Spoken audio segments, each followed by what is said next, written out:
জবাব আমি দিব কেন? ওই যে ওখানে মেয়ে আপনার দোকানে বসে আড্ডা পিটছে, জিনিস কিনছে, ওর বাপ নেই, ওর ভাই নেই, ওর স্বামী নেই, ওর দেবর নেই, ওর ভাসুর নেই, ওর বোনের ছেলে নেই, ওর ভাইয়ের ছেলে নেই। ও কোন শরমে ওখানে এই যে জিনিস কিনে, কোন শরমে কিনে, কোন হায়ায় কিনে, কোন লজ্জায় কিনে? ওর বাপ কাপুরুষ সেই জন্য যায় ওখানে, ওর স্বামী কাপুরুষ সেই জন্য যায়। কাপুরুষ স্বামী জাতির অন্যায় করে তাহাজ্জুদ পড়ে জান্নাত কিনতে চান। জান্নাত অত সহজ? দেখি জান্নাত কেমন সহজ না হালকা। রাসূল সাল্লাল্লাহু আলাইহি ওয়াসাল্লাম বলছেন, হজবাতিন নারবি শাহওয়াত, মনের ইচ্ছে দ্বারা জাহান্নাম ঘেরা আছে। হজবাতে জান্নাত বিমাকারে হে, নিয়ম নীতি, কষ্ট, ক্লেশ, ত্যাগ, তিতিক্ষা, অনেক কিছু দিয়ে জান্নাত ঘেরা আছে। জান্নাত অত সহজ নয়, জাহান্নাম সহজ। মন মতো চললেই জাহান্নামে যাওয়া যায়। জাহান্নাম যেতে কষ্ট লাগে না, সমস্যা হয় না। রাসূল সাল্লাল্লাহু আলাইহি ওয়াসাল্লাম বলছেন, প্রত্যেকটা ছেলে মেয়ে ইসলামী ধারণ ক্ষমতা নিয়ে জন্মগ্রহণ করে। প্রত্যেকটা ছেলে 5 ওয়াক্ত সালাত আদায় করতে পারবে, করলো না কেন? প্রত্যেকটা ছেলে এশার সালাত আদায় করে বাড়ি চলে যেতে পারবে, গেল না দোকানে বসলো কেন? প্রত্যেকটা মেয়ে নখ কেটে ছোট করতে পারবে, নখ বড় রাখলো কেন? নখে নেইল পালিশ লাগালো কেন? ইহুদি খ্রিস্টানদের পতিতালয়ের মেয়েরা নখে নেইল পালিশ দেয়। ইহুদি খ্রিস্টানদের পতিতালয়ের মেয়েরা নখে নেইল পালিশ দেয়। ভুরু তুলে চিকন করলো কেন? দাঁত ছিলে চিকন করলো কেন? মাথার সামনের চুল ছোট করলো কেন? পুরুষের পোশাক শার্ট প্যান্ট পরেও বাজারে যায় কেন? ভ্যানিটি ব্যাগ কাঁধে করেও বাজারে যায় কেন? ওর স্বামী নেই, ওর বাপ নেই, ওর মানেও গেল কেন? রাসূল সাল্লাল্লাহু আলাইহি ওয়াসাল্লাম বলছেন, ওর বাপ মা ওকে যেতে বলেছে, সেই জন্য গেছে। আমি বলিনি, আল্লাহ রাসূল বলছেন ওর বাপ মা। ওর বাপ মা ওকে ইহুদি করেছে, ওর বাপ মা ওকে খ্রিস্টান করেছে, ওর বাপ মা তাকে আগুন পূজক করেছে। ওর বাপ মা যেভাবে গড়ে তুলেছে, ছেলে মেয়ে সেভাবে গড়ে উঠেছে। চাঁপাইনবাবগঞ্জের ভাষায় সঙ্গ দোষে লোহা ভাসে। লোহা পানিতে ছেড়ে দিলে ডুবে যাবে, কিন্তু লোহা যদি কাঠের সাথে লাগিয়ে দেওয়া হয় তাহলে ভাসবে। এর বাপ মা হচ্ছে সঙ্গ। সবচেয়ে কাছের মানুষ পিতামাতা, তার পিতামাতাই তাকে পশু বানিয়েছে, সেই জন্য পশু হয়েছে। বুঝেও বুঝে না ওরা, অন্তর আছে বুঝে না, দেখেও দেখে না ওরা, চক্ষু আছে দেখে না, শুনেও শোনে না ওরা, কান আছে শোনে না। উলাইকা কালানাম, তারা পশু প্রাণীর মতো, তারা গরু ছাগলের মতো, তারা কুকুর শ্রীগের মতো, বালু মাজাল বরং তার চেয়ে খারাপ। ভ্যানিটি ব্যাগ হাতে করে চলে গেলো বাজারে আপনার মেয়ে, তখনও সে পশু প্রাণী নয়, তখনও সে গরু ছাগল নয়, তখনও সে কুকুর শ্রীগাল নয়। তো কাকে আল্লাহ এ কথা বললেন? আপনি কে? আপনার স্ত্রী কে? একই শব্দ দুইজন। চলেন দেখি। আব্দুল্লাহ ইবনে ওমর রাদিয়াল্লাহু তাআলা আনহু বলেন, রাসূল সাল্লাল্লাহু আলাইহি ওয়াসাল্লাম বললেন, আর রাজুলু রাইন ফি আহলি বাইতিহি ওয়া হুয়া মাসউলুন আন রায়াতিহি। যে বাড়ির মালিক, ছেলে মেয়ের বাপ, স্ত্রীর স্বামী, তাকে তার ছেলে মেয়ে সম্পর্কে বিচারের মাঠে জবাব দিতে হবে। জবাবে পরাজয় হলে জাহান্নাম হবে। তাহাজ্জুদ দিয়ে বিচারের মাঠে টিকতে পারবে না স্বামী স্ত্রী। ওয়াল মারাতু রাইয়া ফি বাইতি যাওজিহা ওয়া ওয়ালাদিহি। স্ত্রী স্বামীর বাড়িতে ছেলে মেয়ের জন্য দায়িত্বশীলা। বিচারের মাঠে তাকে তার দায়িত্ব সম্পর্কে জিজ্ঞাসা করা হবে। এই মা যদি বিচারের মাঠে জবাব দিতে না পারে, তাহলে এই মা তাহাজ্জুদ দিয়ে বিচারের মাঠে টিকতে পারবে না, ফলাফল খারাপ হবে। হাদিস বুখারী মুসলিম। আগেরটা ছিল বুখারী মুসলিম, এটাও বুখারী মুসলিম। চলেন 3। আবু হুরায়রা রাদিয়াল্লাহু তাআলা আনহু বলেন, রাসূল সাল্লাল্লাহু আলাইহি সাল্লাম বলেছেন, কুল্লু নাফসিন মিন আদম সাইয়্যিদ। আদম সন্তান সবাই কর্তা,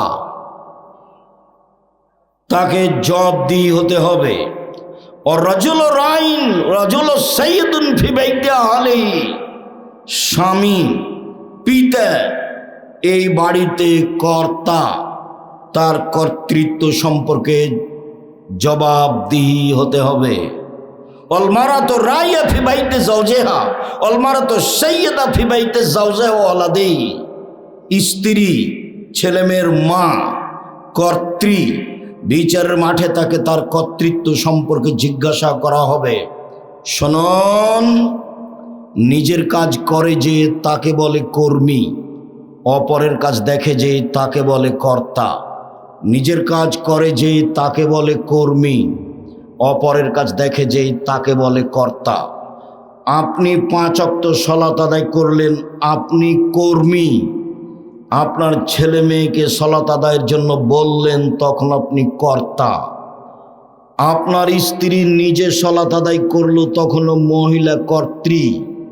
ছেলে মেয়েকে ঘুম থেকে উঠালো, সালাতের জন্য বলে দিল, আম্মু পেশাবখানায় ঢোকার সময় দোয়া পড়ে ঢোকবা, ওঠার সময় দোয়া পড়ে আসবা, ডান হাতে গিলাস ধরবা, ডান হাতে বদনা ধরে বাম হাতে পানি খরচ করবা, পানি খরচ শেষ হয়ে গেলে সাবান দিয়ে মাটি দিয়ে হাত মেজে নিবা। এইটা হলো মা, এখনো হলো কর্ত্রী। নিজের কাজ করে যে তাকে বলে কর্মী, অপরের কাজ দেখে যেই তাকে বলে কর্তা। দেখি আপনার স্ত্রী বাড়িতে কি কর্ত্রী আর আপনি কি কর্তা। আপনার স্ত্রী বাড়িতে কি করে? ভালো করে রান্না করতে পারে, সেই জন্য আপনি খুশি। আর আপনি একটা ভালো চাকরি পেয়েছেন, সেই জন্য আপনিও খুশি। আরও ব্যাংকে চাকরি পেয়েছে, সেজন্য লোন নিয়েছে, লোন নিয়ে আমনরাতে বা রহনপুরে বাড়ি করেছে 5 তলা, সবাই খুশি। ওই বাপ কি জানে যে ওর জানাজা হবে না? জানাজাই বাতিল। লোন নিয়ে যে বাড়ি করেছে ওর জানাজা হবে না। রাসূল সাল্লাল্লাহু আলাইহি সাল্লাম সালাতে সালাম ফিরার পূর্বে একটা দোয়া পড়তেন, আল্লাহুম্মা ইন্নী আউযু বিকা মিন আযাবি জাহান্নাম, আউযু বিকা মিন আযাবিল কবর, আউযু বিকা মিন ফিতনাতিল মাসিহিদ দাজ্জাল, আউযু বিকা মিন ফিতনাতিল মাহি ওয়াল মামাত, আল্লাহুম্মা ইন্নী আউযু বিকা মিনাল মা'সামি ওয়াল মাগরাম। তোমার কাছে বাঁচতে চাই বড় পাপ হতে, তোমার কাছে বাঁচতে চাই ঋণ কর্য হতে, আল মা'সামি ওয়াল মাগরাম। তোমার কাছে বাঁচতে চাই বড় পাপ হতে, তোমার কাছে বাঁচতে চাই ঋণ কর্য হতে। রাসূল সাল্লাল্লাহু আলাইহি সাল্লাম দিন রাত বলতেন, আল্লাহ তুমি আমাকে ঋণ থেকে বাঁচাও, আল্লাহ তুমি আমাকে ঋণ থেকে বাঁচাও। রাসূল সাল্লাল্লাহু আলাইহি সাল্লাম জানাজাতে দাঁড়িয়ে বলতেন, এই শোনো, এই লোকের ঋণ আছে নাকি? বলে আছে। ঠিক আছে, আমি গেলাম। কেউ পরিশোধ করার আছে? জি আছি আমি। ঠিক আছে, তুমি পরিশোধ করে দাও, জানাজা করালাম। এই লোকের ঋণ আছে? জি। কেউ পরিশোধের আছে? নেই। আমি চলে গেলাম, জানা যায় নাই তার। আর এখন তো লাশ রেখে চলছে ঘন্টার ঘন্টা বক্তব্য। আরো যদি দল পার্টি করে থাকে তাহলে আরো। মরার সাথে সাথে তাকে জানাজা দিয়ে মাটি দিতে হবে, এটা আদেশ ধুয়ে মুছে গেছে। চাঁপাইনবাবগঞ্জের মানুষ বেশিরভাগ আহলে হাদিস, মানে হাদিস মেনে চলে। আমার 40 বছরের মধ্যে তারা কোনোদিন রাসূলের পদ্ধতিতে বিবাদ হয়েছে তা আমার জানা নাই। আর তাফসির মাহফিল করে, দুঃখিত, আমি আপনাকে কষ্ট দিতে আসিনি।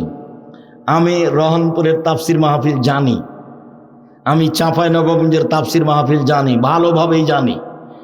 আমাকে সুলতানগঞ্জ গোদাগাড়ির এক তাফসির মাহফিলে আমার এক চাচাতো ভাই এসে বলছেন, মারা গেছে ও, বলছে আজকে রাত তাফসির করলো, এই তাফসির তোরা জানিস না। কি করলো? আরে তোরা জানিস না তো আর কি বলবো? আরে কিছু বলবেন তো, কি তাফসির করলো? তোরা জানিস না, অথবা ওই তাফসির তোদের বলা হবে না। কিছু বলেন শুনি, কি তাফসির করলো? তখন বলছে, শোন, ছাড়বি না যখন, শোন কি বলেন দেখি। আদম আলাইহিস সালাম ঘুম থেকে উঠে দেখেন পাশে সুন্দরী টকটকে ঝকঝকে মহিলা। আদম আলাইহিস সালাম হাত বাড়ালেন, ফেরেশতা বললেন থামেন। আদম আলাইহিস সালাম বললেন, কেন? মোহর দিতে হবে। আদম আলাইহিস সালাম বলছেন, মোহর আবার কি? তখন ফেরেশতারা বলছেন, মুহাম্মদ সাল্লাল্লাহু আলাইহি সাল্লামের উপরে 1000 বার দরুদ পড়ে দিতে হবে। এই হলো মোহর। দুঃখিত, নাউজুবিল্লাহ মিন জালিক। পৃথিবীতে সবচেয়ে বড় শিক্ষিত মানুষ আদম আলাইহিস সালাম। আল্লাহ বলছেন কোরআন মাজিদে, আমি আদমকে সব কিছু শিখিয়ে দিয়ে পিটাতে হবে। এই যে বললাম, দেখি কোন মায়ের বেটা কথা এভাবে উল্টা ধরতে পারে। আমার হায়াত পর্যন্ত সময় থাকলো, যতদিন আমি বেঁচে আছি। উল্টা চলে কোনো লাভ নেই। বারবার বলছি, জীবনে বেঁচে থাকার জন্য 5 ওয়াক্ত সালাত বাস, হালাল রুজি, প্রয়োজনে দিন মজুরি, 3 কোরআন তেলাওয়াত, অন্তত সূরা ইখলাস 3 বার, অন্তত সূরা ইখলাস কোরআন মাজিদ পড়তেই হবে। অন্তত সূরা ইখলাস 3 বার পড়েন সকালে, তাহলে আল্লাহকে বলতে পারবেন পড়েছি। 4, আড্ডা পিটা চিরদিনের জন্য হারাম, জান্নাত হবে ইনশাআল্লাহ। আড্ডা পিটা চিরদিনের জন্য হারাম, জান্নাত হবে ইনশাআল্লাহ। শুনুন সম্মানিত দিনী ভাই বোন, এতক্ষণ পর্যন্ত স্বামী স্ত্রী একসাথে ছিল ছেলে মেয়েকে লালন পালন করার জন্য। এবার শুধু স্বামী, শুধু পিতা, এরপরে শুধু মা আসবে এক সময়ে, এক খেলে চেয়ে থাকেন। আবু হুরায়রা রাদিয়াল্লাহু তাআলা আনহু বলেন, রাসূল সাল্লাল্লাহু আলাইহি সাল্লাম বললেন, মান ওয়ালাদা লাহু ওয়ালাদুন ফালিহসান ইসমাহু, কারো যদি ছেলে মেয়ে জন্ম নেয়, পিতা যেন সুন্দর একটা নাম রাখে। আদাবাহু, তাকে যেন শিষ্টাচার শিখিয়ে দেয়। পিতার 1 নাম্বার জিম্মেদারি, ছেলের একটা সুন্দর নাম রাখতে হবে। আপনার ছেলের নাম এত বড় কেন? শেষে পীর ফকিরদের মতো আওলাদে রাসূল 3টা 4টা জড়িয়ে বলছেন। আবার আমি যখন জিজ্ঞাসা করছি তোমার নাম কি, তখন একটা বলল, তখন আপনি আর আপনার স্ত্রী 2 জন মিলে বলছেন ভালো নাম বলো আব্বু, ভালো নাম আব্বু বলো, ভালো নাম আব্বু বলো। 2 জন মিলে শয়তান বলে ডাকেন, আর এখন ভালো নাম বলবে? 2 জন কি আসলেই মানুষ? স্বামী স্ত্রী কি আসলেই মুসলমান? এই নাম আপনি রাখলেন কিভাবে? আল্লাহ রাসূল বলছেন, পৃথিবীর মানুষ শোনো, সবচেয়ে উত্তম নাম রাখো আব্দুল্লাহ, আব্দুর রহমান, আব্দুর রহিম, আব্দুল সত্তার, আব্দুল জব্বার, আব্দুর রাজ্জাক, আব্দুল গাফার, আব্দুল হামিদ, আব্দুল মুসাব্বির। গুণবাচক নাম রাখো। 2, নবীদের নাম রাখো, ঈসা, মুসা, মোহাম্মদ, আহমদ, ইব্রাহিম, ইদ্রিস, ইয়াহিয়া, সুলাইমান, দাউদ। নাম মায়েরা খেয়েছেন দুনিয়াতে, রতন নাম রাখলেন কেন? আমি আপনাকে বাপ বলিনি। আপনাকে যদি আমি অশিক্ষিত প্রমাণ করতে না পারি, আমি জাতির সামনে বক্তব্য দিব না। আপনাকে যদি আমি অশিক্ষিত পিতা প্রমাণ করতে না পারি, আমি জাতির সামনে বক্তব্য দিব না। 30 বছর থেকে বলছি, 7 দিনের দিন আকিকা দিতে হবে, 7 দিনের দিন নাম রাখতে হবে, 7 দিনের দিন মাথা নেড়ে করে চুল সম পরিমাণ রূপা মূল্য দান করতে হবে। 7 দিনের দিন নাম রাখতে হবে। 14 দিনে চলে না, 21 দিনে চলে না, জীবনে 1 দিন চলে না, 7 দিনের আগে চলে না। 7 দিনের আগে বাচ্চা মারা গেলে কিছুই লাগে না। 2, পশু জবে করতে হবে। 3, মাথা নেড়ে করতে হবে। 4, চুল সমপনে বা রূপা দান করতে হবে, রূপা মূল্য দিলে হবে। নাম রাখতেই হবে, আকিকা দিতেই হবে। এটা বাপের জিম্মেদারি, এটা কুরবানি নয়। দিলেও চলে, না দিলেও চলে, কুরবানি নেকির কাজ। আকিকা বাপের জিম্মেদারি, কুরবানি নেকির কাজ। কুরবানি মানে চোখ ঠিকঠাক আছে কিনা দেখো, পা ঠিকঠাক সুন্দর আছে কিনা দেখো, দাঁত উঠেছে কিনা দেখো, কান সুন্দর আছে কিনা দেখো, লেজ ঠিকঠাক আছে কিনা দেখো, মোটা তাজা কিনা দেখো, গ্রামে ফকির মিসকিন আছে কিনা দেখো। কুরবানি মানে নেকি।